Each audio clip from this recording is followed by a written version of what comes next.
నమస్తే. ఇప్పుడు మీరు చూడబోతున్న వీడియో ఖచ్చితంగా మీకు ఉపయోగపడుతుంది, నచ్చుతుంది కూడా. మరి మీకు నచ్చిన విషయం నాకు తెలియాలి అంటే ఈ వీడియోని మీరు లైక్ చేయాలి, షేర్ చేయాలి, అలాగే మన ఛానల్‌ని సబ్స్క్రైబ్ చేయాలి. మీ సపోర్ట్‌ని నాకు అందిస్తారు కదూ! ఓకే. ఇప్పుడు వీడియోని స్టార్ట్ చేద్దాం. నమస్తే, వెల్కమ్ టు అవర్ ఛానల్. నేను పద్మిని. ప్రస్తుతంతో పాటు ప్రముఖ ఆధ్యాత్మికవేత్త, వాస్తు జ్యోతిష పండితులు నిట్టల ఫణిభాస్కర్ శర్మ గారు మనతో పాటు ఉన్నారు. మాట్లాడదాం.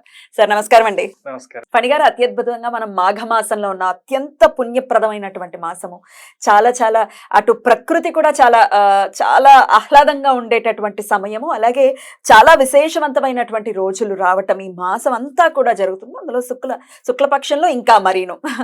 అయితే ఈ 14వ తారీఖున పంచమి రాబోతోంది. అదే వసంత పంచమిగా జరుపుకునేటటువంటి తిథి. ఈ పాశ్చాత్య కల్చర్ని బాగా, అంటే వెస్ట్రన్ కల్చర్ని బాగా అడాప్ట్ చేసేసుకుని మనం ఏమైనా, మన శాస్త్రం ఏం చెప్పింది, ఏదైనా ప్రత్యేక తిథుల గురించి ఒక్క 2 మాటలు చెప్పండి అంటే చెప్పలేం. కానీ Feb 14th అనగానే ఓ వ్యాలంటైన్స్ డే అని టక్కన చెప్పేటటువంటి పరిస్థితుల్లో ఉంది. ఇది దౌర్భాగ్యం. దీని నుంచి బయటపడతాం. ఎందుకంటే అక్కడ రాముడు వచ్చేసాడు, రామరాజ్యం మొదలైపోయింది. కాబట్టి ఖచ్చితంగా అన్ని మార్పులు జరుగుతాయి అని మనస్ఫూర్తిగా ఆశిస్తూ చెప్పండి. వసంత పంచమి, అలాగే సరస్వతి పంచమి అని కూడా పిలుస్తారు ఈ పంచమిని. చెప్పండి, ఎలా చేసుకోమంటారు ఆ రోజున?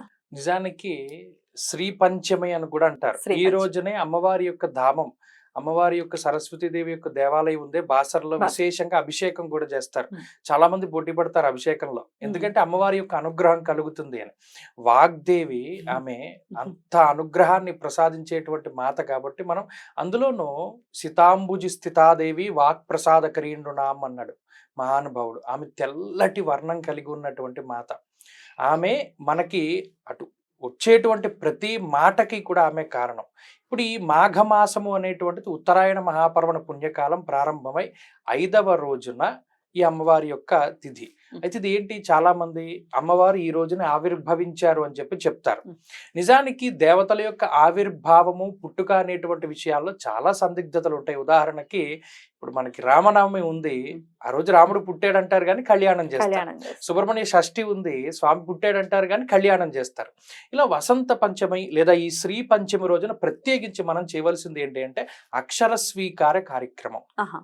నిజానికి దక్షిణాయనంలో అక్షర స్వీకారం చేయడానికి అర్హత లేదు. అంటే అక్షరాభ్యాసం మొట్టమొదటిగా అక్షరాలు దిద్దించడం దీనికి చెప్పబడలేదు. దక్షిణాయనంలో చేయరు.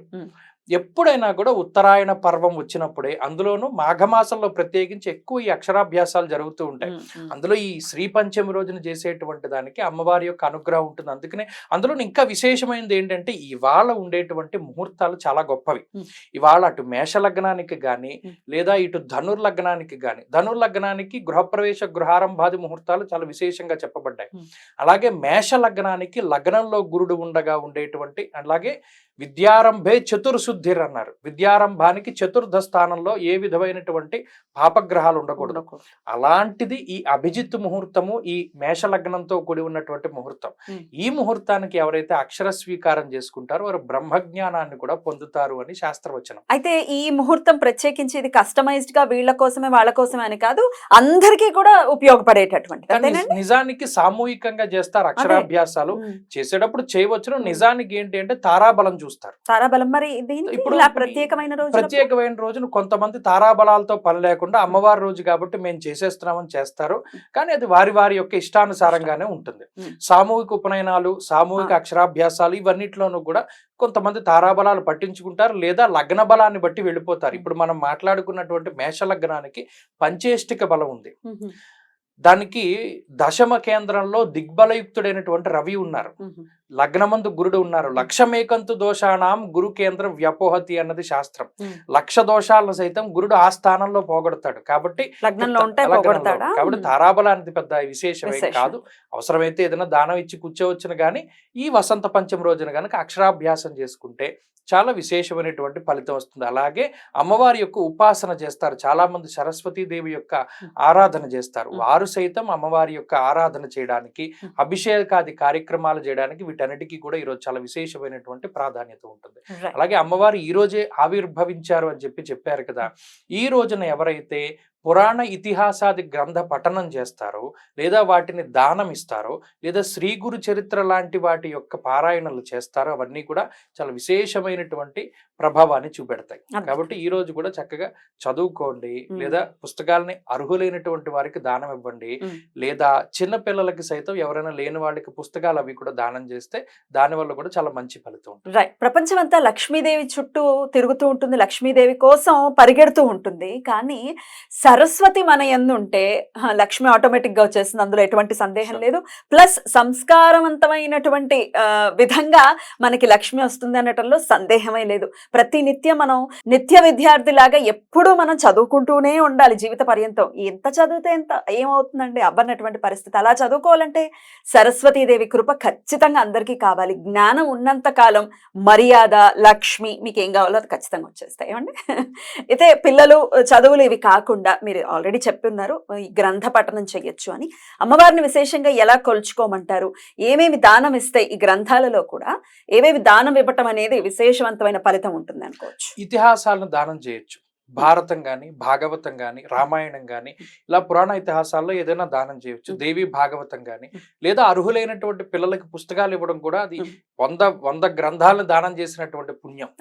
అటువంటి అలాగే వేదాధ్యయనం చేసేటువంటి వారికి పుస్తకాలు దానం చేయడం కానీ ఇవన్నీ కూడా మనం చేయవచ్చు. ఇవన్నీ చేస్తే అమ్మవారి యొక్క అనుగ్రహం ఎప్పుడు. అందులో ఇంకొకటి, నచోరహార్యం నజరాజహార్యం నభ్రాతృభాజ్యం నచభారకారి వ్యయే కృతే వర్ధత ఏవ నిత్యం విద్యాధనం సర్వధన ప్రధానం అన్నారు. ఇక్కడ సరస్వతీదేవి యొక్క గొప్పదనం చూడండి. నచోరహార్యం, నా దగ్గర ఇంత కేజీ బంగారం ఉంటే మీరు పట్టుకుపోగలరు, కానీ ఇన్ని పుస్తకాల నాలెడ్జ్ నా దగ్గర ఉందో పుస్తకం దొబ్బేయగలరా? నజరాజహార్యం అన్నాడు. మీ దగ్గర ఇంత డబ్బు ఉంది కాబట్టి, ఇంత సంపాదిస్తున్నారు కాబట్టి ఇంత ఇన్కమ్ ట్యాక్స్ కట్టండి అండి. మీరు ఇన్ని పుస్తకాలు చదివారు కాబట్టి మీరు ఇంత ట్యాక్స్ కట్టండి అని ఉంటుందా? నభ్రాతృ భాజ్యం, తండ్రి నాకు ఆస్తి ఇచ్చాడు, దాంట్లో సగం కావాలంటే తమ్ముడు అడుగుతాడు. తండ్రి నీకు వేదం చెప్పాడు కదా, అందులో సగం నాకు ఇచ్చేయని తమ్ముడు అడగడానికి ఉండదు. నచ భారకారి, మీరు 1 కేజీ బరువు 10 కేజీల బరువు నెత్తి మీద పెట్టుకుంటే బరువుగా ఉంటుంది. మీరు ఎన్ని వేల పుస్తకాలు చదవండి అది భారం అనిపించదు. నచ భారకారి వ్యయే కృతే వర్ధత ఏవ నిత్యం. ప్రపంచంలో ఖర్చు పెట్టే కొద్దీ పెరిగేది ఏమైనా ఉంది అంటే అది నాలెడ్జ్ మాత్రమే. మరి అటువంటి విద్యాతల్లి సరస్వతీదేవి వాళ్ళ పుట్టింది కాబట్టి ఆవిడ కోసం మనం ఏం చేయాలి? వ్యయే కృతే వర్ధత ఏవ నిత్యం. మనం పెంచుకోవాలి అంటే దానం చేయాల్సిందే. మనకున్నటువంటి నాలెడ్జ్ని దాచుకోకుండా పంచిపెట్టినటువంటి నాడు మనకి అమ్మవారి యొక్క అనుగ్రహం కలిగి మరింత చదువుని ఆవిడ ప్రసాదిస్తుంది. ఈ శ్రీ పంచమి రోజున ఏం చేయాలి? మనకి తెలిసిన 10 మంచి మాటలు, ఎవరికీ తెలియనటువంటి శ్లోకాలు, గుప్తంగా మన దగ్గర దాచిపెట్టేసుకున్నటువంటి విద్యలు ఏవైతే ఉన్నాయో 10 మందికి చెప్పగలిగితే వాడు రేపొద్దున మన పేరు చెప్పుకుని బతుకుతాడు. అద్భుతం అండి, అద్భుతం. ఆన్ దిస్ నోట్, ఏదైనా గ్రంథాలు మనం ఓపెన్ చేస్తున్నాము, చదువుదాం అనుకుంటున్నాం, ఇతిహాసాలకు సంబంధించి లేకపోతే అసలు హిస్టరీకి సంబంధించి తెలుసుకుందాం, వెంటనే నిద్ర వచ్చేయటం, దాని మీద నుంచి అసలు మనసు లేకపోవటము, ఫోన్లు వచ్చేయటం, ఇట్లాంటి రకరకాల డిస్ట్రాక్షన్స్ అనేవి ఉంటాయండి లైఫ్లో.